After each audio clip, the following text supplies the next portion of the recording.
Здравствуйте, дорогие друзья! Сегодня я вас приглашаю на прогулку в Берн. Мы с вами посетим музей Альберта Эйнштейна, а также заглянем в квартиру, находящуюся в центре старого города, где он прожил со своей супругой несколько лет. Меблировка и их личные вещи сохранились до сих пор, что позволяет прекрасно представить атмосферу того времени. Учитесь у вчера, живите сегодня, надейтесь на завтра. Главное, не прекращать задавать вопросы. Никогда не теряйте священной любознательности. Именно с этой фразой Альберта Эйнштейна мы отправляемся на нашу сегодняшнюю экскурсию. Bonjour Vanessa, merci d'avance pour votre disponibilité, cette occasion que nous avons de visiter le musée et l'exposition qui est dédiée à Albert Einstein. Donc nous sommes impatients de commencer la visite. Juste en quelques mots, où est-ce que nous nous situons, comment ça se passe, qu'est-ce qui se passe avec Albert Einstein actuellement, cette exposition? Donc on est ici à Berne, dans la ville principale de la Suisse, la capitale.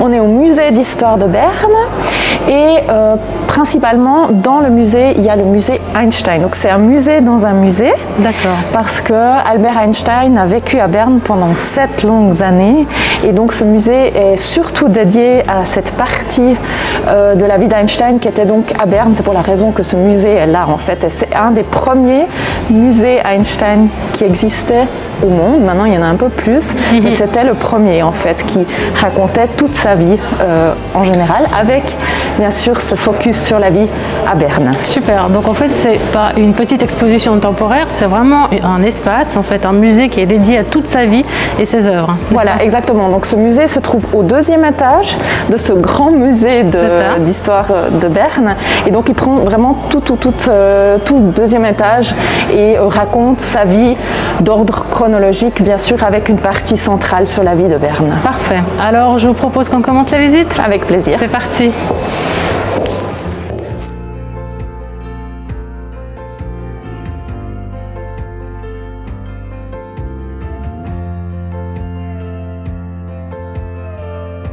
C'est très futuriste. Voilà, c'est ça. Et en fait, il y a plein de miroirs. C'est une salle de miroirs.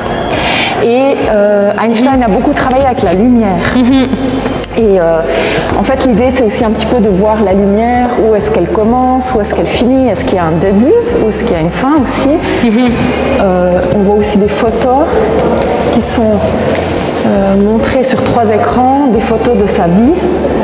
Et donc ça mélange un petit peu les deux, le monde du physique, de la physique, et son monde à lui, sa biographie à lui. Et la musique, le tango. Exactement. Qui est en fait le même, un rythme qui est assez proche du battement du cœur.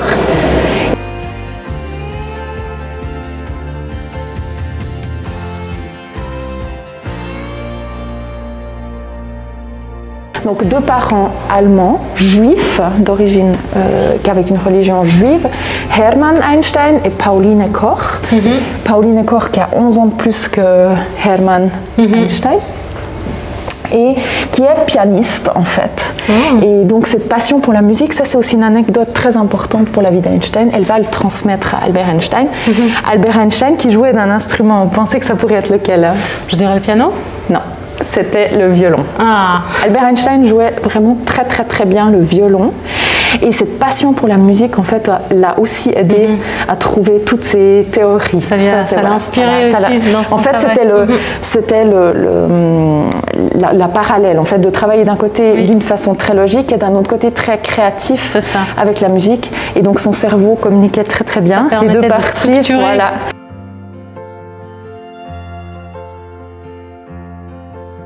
Et donc c'est aussi une facette de son génie en fait. Voilà. Et Albert Einstein, tout petit. Albert, exactement. Oui, c'est la plus ancienne photo qu'on a d'Albert Einstein. Elle doit avoir 3-4 ans. Il a 3 ans, exactement. Voilà. Et donc on ne connaît pas de plus vieille photo d'Albert Einstein. Il est né en 1879 et il est né à Ulm, qui est une ville dans le sud de l'Allemagne.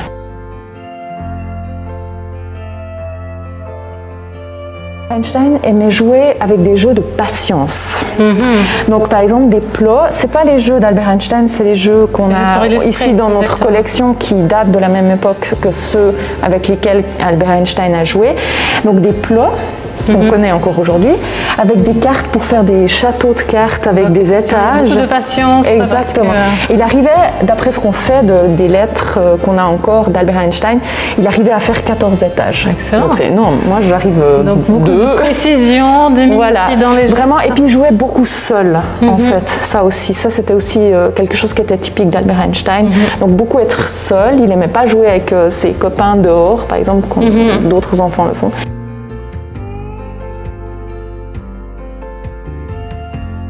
Est-ce que c'était un élève brillant? Alors, c'est souvent...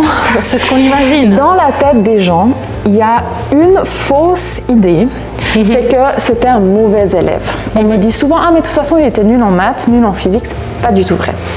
En fait, il était très intéressé par la physique et les mathématiques. D'ailleurs, déjà à la maison, il était fou de tous ses livres sur la physique, sur l'astronomie et tout.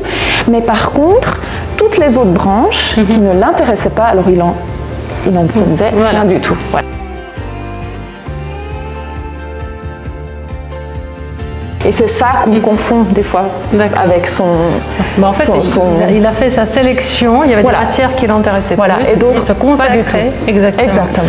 Ça, c'est sa classe. Il a 10 ans. Et il est donc à Munich, ses parents ont déménagé à Munich et il est dans une école allemande qui à l'époque, on le voit un petit peu si on regarde la photo, très strict, très sérieux. Les enfants ne sourient pas. Que les garçons, n'est-ce pas? Notre Albert Einstein. Qui a un petit sourire. Qui est là. Malin. Et ça, c'est une photo très importante parce que souvent, on ne le reconnaît pas. Moi, je fais toujours un jeu et je demande où est Albert Einstein et la plupart des temps, les gens me disent là, celui-là, mais pas lui. Et donc il est là, notre Albert Einstein. C'est le seul qui sourit, malgré qu'il est très malheureux à cette école-là. C'est très strict, très sévère. Et surtout, que des garçons, c'est que des garçons, c'est pas mélangé. Ils sont tous en uniforme pour éviter la discrimination.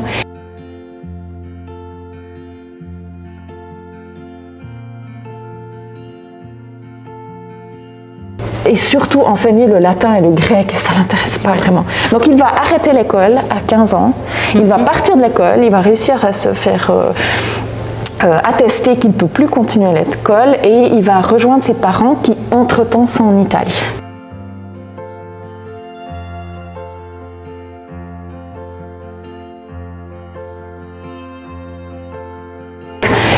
Il arrive en Italie, ses parents sont là, mais t'as pas de maturité, t'as rien du tout, qu'est-ce qu'on va faire, t'es perdu. Et l'oncle d'Albert Einstein lui dit, mais va en Suisse, parce qu'en Suisse, je sais qu'on peut étudier sans avoir de maturité.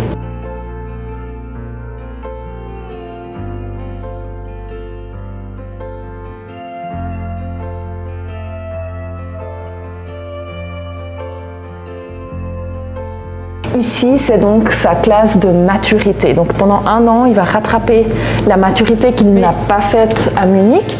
Et ce qu'on voit bien avec l'autre photo, c'est qu'en fait, c'est une classe bien plus petite. C'est toujours encore que des hommes, mais bien plus petite et beaucoup plus démocratique d'après ses propres mots.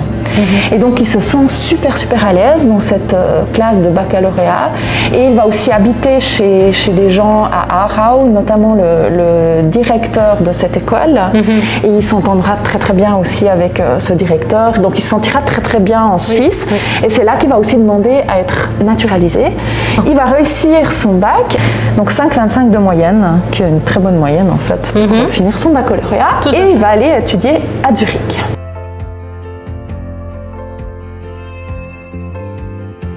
Et il va pouvoir aller étudier ce qu'on appelait à l'époque le Polytechnicum, qui est aujourd'hui l'école polytechnique de Zurich, parce que lui, forcément, il s'intéresse aux physiques et aux mathématiques, et il va pouvoir aller étudier ça à Zurich. Et on a ici une photo de l'auditorium où il y a eu des cours de physique appliquée, par contre.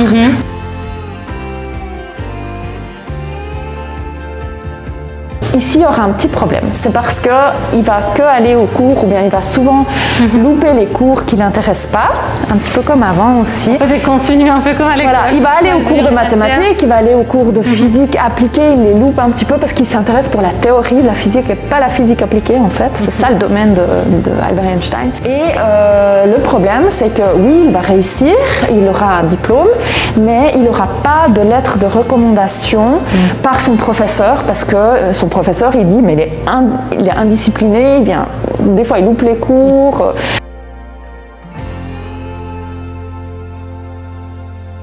À l'école polytechnique de Zurich, il va rencontrer sa future femme qui est Mileva Maric.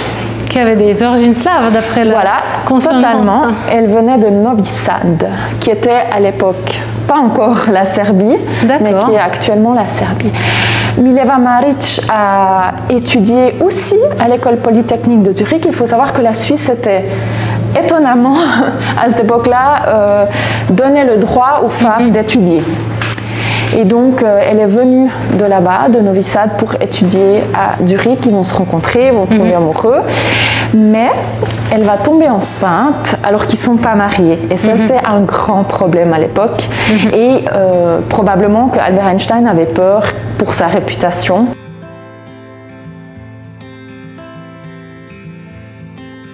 Et donc, en fait, elle a gardé cette grossesse cachée et elle a été accouchée à Novi Sad. Elle est retournée pendant 1 an à Novi Sad. En Serbie. En Serbie, voilà, dans l'actuelle Serbie. Et elle a accouché d'une petite fille. On sait des lettres qui s'envoyaient qu'il la surnommait Liesl, qui est le surnom pour Elisabeth. Donc, on pense que c'est une petite fille.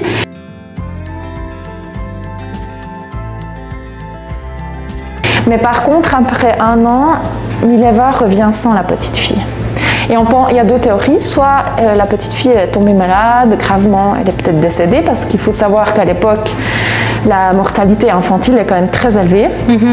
Ou alors, ils l'ont donnée en adoption, elle est restée dans la famille de Mileva Maric, on ne sait pas.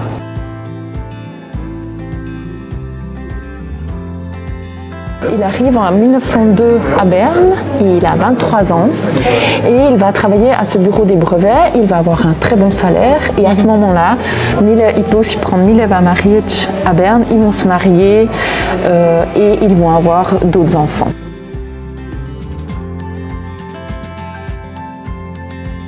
Leur premier enfant officiel, premier garçon, qui est Hans Albert. Et Hans Albert, lui, tous les descendants actuels d'Albert Einstein viennent de Hans Albert. Plus tard, suivra un deuxième garçon en 1909 qui s'appelle Edouard. Mais Edouard va développer une schizophrénie et n'aura pas d'enfant.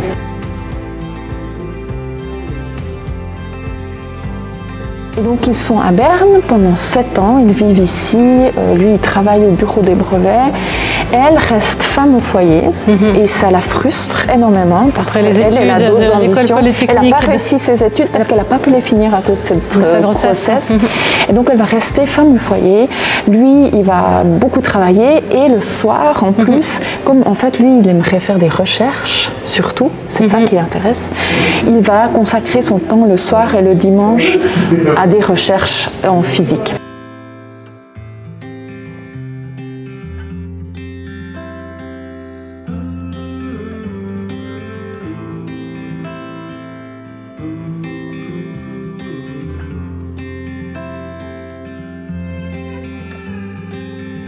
Et en 1905, il a 26 ans, il va publier 4 articles qui sont là dans les vitrines.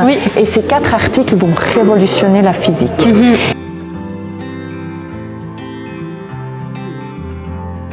Ce qu'il a développé était totalement correct et était surtout sensationnel.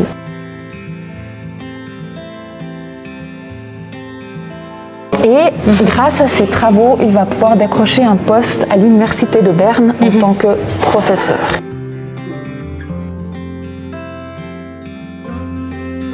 c'est là que Albert Einstein donnait ses premiers cours. De là, en fait, on va lui demander de partir parce que gentiment, on voit quand même Albert Einstein a développé des théories vraiment très bonnes, on va l'engager. Donc il est parti à Zurich, il est parti à Prague aussi, il est revenu à Zurich et finalement, pendant 20 ans après, il est resté à Berlin et c'est là qu'il a développé la théorie de la relativité générale qui est en fait une suite de ces 4 articles qui sont là et c'est ça qui l'a rendu connu mondialement. La notoriété internationale, absolument. Voilà.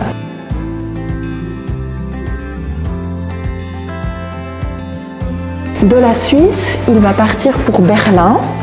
On le reconnaît déjà un peu plus. Oui, là, il a déjà les cheveux un peu ébouriffés.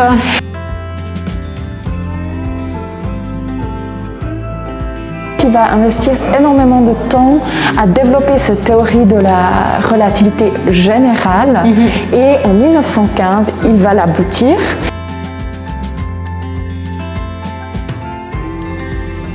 Cette théorie, elle avait 4 facettes. La première facette, c'est en fait des sous-théories, si vous voulez.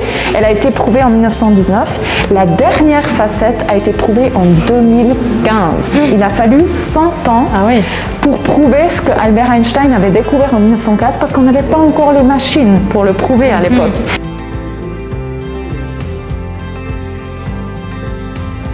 Et de là, donc, il va rester 20 ans à Berlin. Et en 1933, Adolf Hitler va devenir chancelier. Comme il est juif, il va aussi se sentir un petit peu poursuivi. Et du coup, il va se dire, ok, je quitte l'Europe et je vais aller m'installer aux États-Unis.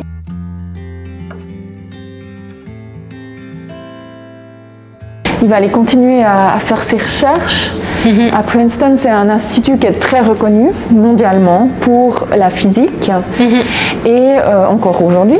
Et donc il va rester là-bas, jusqu'à la fin de sa vie. Et il va travailler là-bas, il aura des assistants, etc. Mais par contre, il n'aura plus les mêmes résultats qu'il a obtenus en Europe quand il était un peu plus jeune.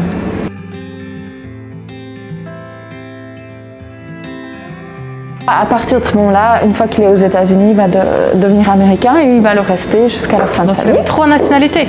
Alors il a enlevé la nationalité allemande. Il a dit je ne peux rien avoir avec l'Allemagne à cause de ce que l'Allemagne a fait pendant la Deuxième Guerre mondiale. Et il va être suisse et américain.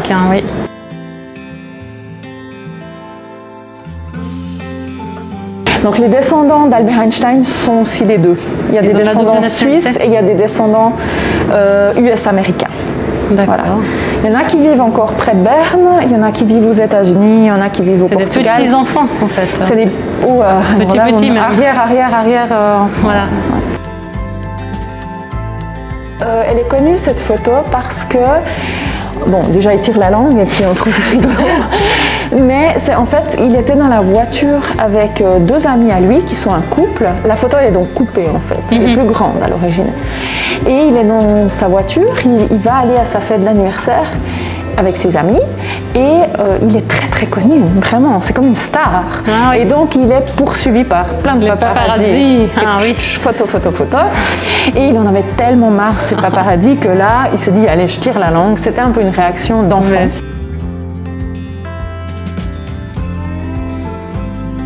Quand lui-même a vu la photo, il a trouvé ça tellement drôle qu'il en a fait faire plein de copies et les a offerts à tous ses amis et toute sa famille.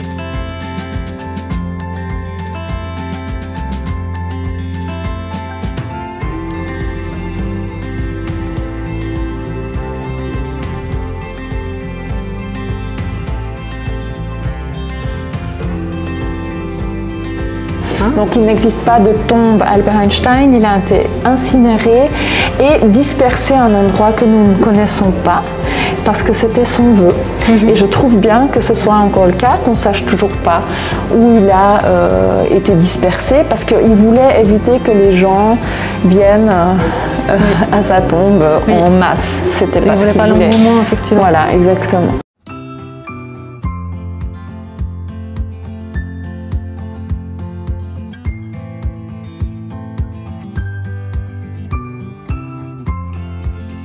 Il avait énormément d'humour et c'est quelqu'un qui rigolait beaucoup et aussi il faisait rigoler les enfants.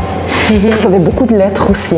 Il était tellement connu qu'il recevait énormément de lettres, beaucoup de lettres d'enfants. C'est vraiment très mignon, qui lui écrivait par exemple... Vous savez, si vous coupez les cheveux, vous serez plus jolie. Je trouvais ça génial et il les gardait les lettres. Puis parfois il répondait aussi, on a encore les réponses.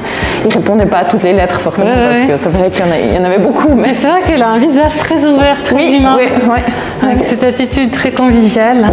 Exactement. Vanessa, merci infiniment pour cette superbe, absolument superbe visite. J'ai appris beaucoup de choses. J'ai découvert ce musée, donc c'est clair que je vais raconter autour de moi. Je vais vraiment suggérer de venir et puis de découvrir la vie d'Einstein. Donc de tout mon cœur, je vous remercie beaucoup.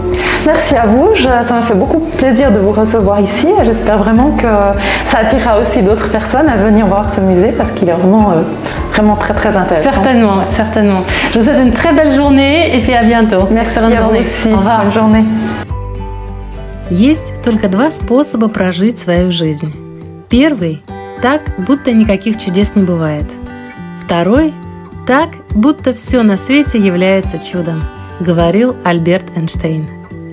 Я желаю вам, дорогие друзья, побольше чудес в этой жизни. Больших и маленьких, важных и незначительных. Главное – их замечать. Верьте в хорошее, в лучшее, в позитивное. Ну а что касается меня, я буду стараться дарить вам еще больше приятных эмоций моими еженедельными репортажами. Желаю вам отличной недели и с нетерпением жду нашу следующую встречу. Картинки с выставки будут рады новым подписчикам, поэтому не забудьте рассказать о моем канале вашим друзьям. Всем пока!